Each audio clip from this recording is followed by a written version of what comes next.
Gandang umaga po. Ito po ko ngayon, dandahan pag negosyo para mabuhay.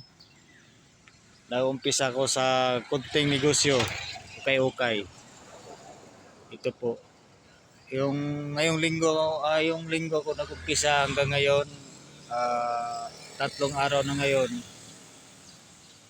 Awa ng Panginoon, ginagabayan ako para mabinta yung binibinta ko. Kaya ito, naawa ng Panginoon, nabibintahan ako. Maski pa paano, tsaga-tsaga lang para mabuhay lang, makabili tayo ng ulam, makabili ng bigas. Mabuhay naman, nakabayad tayo sa inupahan natin na apartment. Yan. Kaya nagpapasalamat ako sa Panginoon. Ginagabayan ako sa paghanap buhay. Hindi ako pinabayaan. Kasama yung pagdasal. Yan, yung bagong negosyo ko. Yan. Salamat. Maraming salamat sa Panginoon. Hindi ako pinabayaan hanggang ngayon. Maaga pa nabibintahan ako ng marami naman nabinta sa akin yung item. Kaya laki kong pagpasalamat sa Panginoon. Maraming salamat po.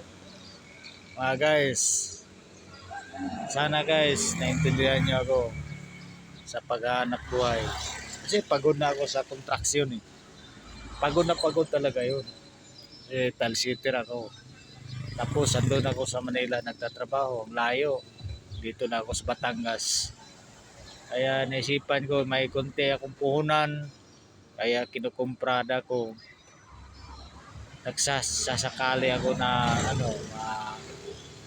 lumago yung kunting negosyo ko. Yan.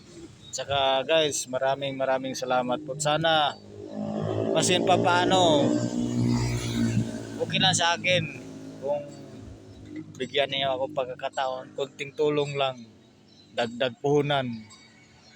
Kasi dito lang ako ng tabi ng kalsada eh. Nilalagay ko lang dito sa tabi ng kalsada. Basta wala lang magsisita sa akin. Yan ang importante sa akin. Kaya pinagtsatsagaan ko kung papaalisin ako rito, wala akong magawa. Ang importante lang, naghanap buhay tayo ng maayos. Okay lang sa akin. Kaya mga guys, sana guys, masking konting tulong lang, maliit lang na tulong. Okay na sa akin, dagdag puhunan, okay na yan sa akin. Saka maraming salamat sa inyo. Saka kung naunawa kayo sa akin, maraming salamat po. Kung maski na lang kunting barya lang, okay lang sa akin, dagdag puhunan para mabuhay lang tayo. Maraming salamat at saka dito na lang po ako. Maraming salamat po mga guys.